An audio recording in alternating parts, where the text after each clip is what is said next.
centrally, your whole approach represents a rejection of the empirical tradition in philosophy, doesn't it? Because, I mean, the very fact that you think that the empiricists are wrong about how we learn must mean that they're wrong about knowledge and the nature of knowledge. And the nature of knowledge has been the central problem in the whole empirical tradition of philosophy.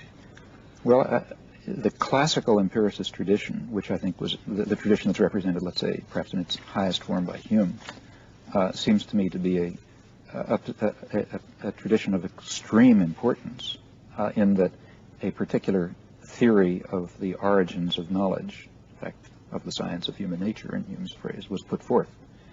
An empirical theory, and I think Hume, for example, would have regarded it as an empirical theory, did regard it.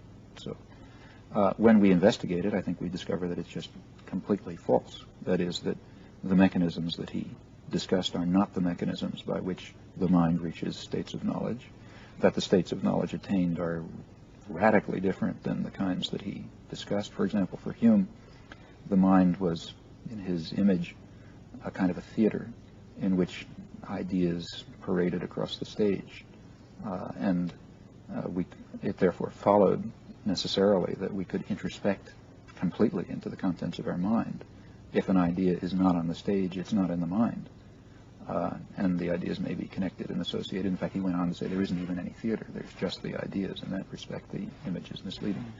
Well, that's a theory. And in fact, it's a theory that has had an enormous grip on the imagination throughout most of the to my knowledge, most of the history of Western thought. For example, that same image dominates the rationalist tradition as well, where it was assumed that one could exhaust the contents of the mind by careful attention. You know, you could really develop those clear and distinct ideas and their consequences and so on.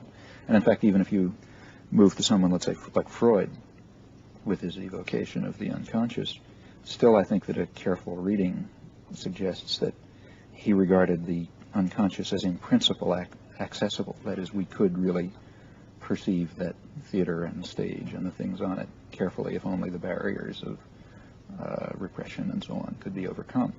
Well, if what I've been suggesting is correct, that's radically wrong. I mean, even wrong as a point of departure. There is no reason at all that I can see for believing that the principles of mental computation that enter so intimately into our action or our interaction or our speech, to believe that those principles are at all accessible to introspection, any more than the analyzing mechanisms of our visual system, or for that matter, the nature of our liver, is accessible to introspection. It seems to me that over and over again you come back to the same point. That is to say that many of the particular problems discussed and theories put forward by philosophers in the main, but also psychologists, and you've just mentioned Freud, and in your writings you mentioned many others, are in fact theories about physical processes. They are therefore open to checking by investigation, and when you check by investigation you find out that the theories are wrong, and therefore you are, as it were, radically subversive of a lot of very well-established theories in our tradition. It seems to me that what you put forward in their place over and over again in fact does parallel the rationalist tradition. I said in my introduction to this program that what I'm always reminded of by your work is the theories of Kant. You seem to me to be almost redoing, in terms of modern linguistics, what Kant was doing. Do you accept any? Well, I not only accept truth in it, but I've tried to bring it out in a certain way. However, I haven't myself specifically referred to Kant, but rather to primarily to the 17th century tradition of the continental Cartesians and the British Neoplatonists, who developed many of the ideas that are now much more familiar in the writings of Kant.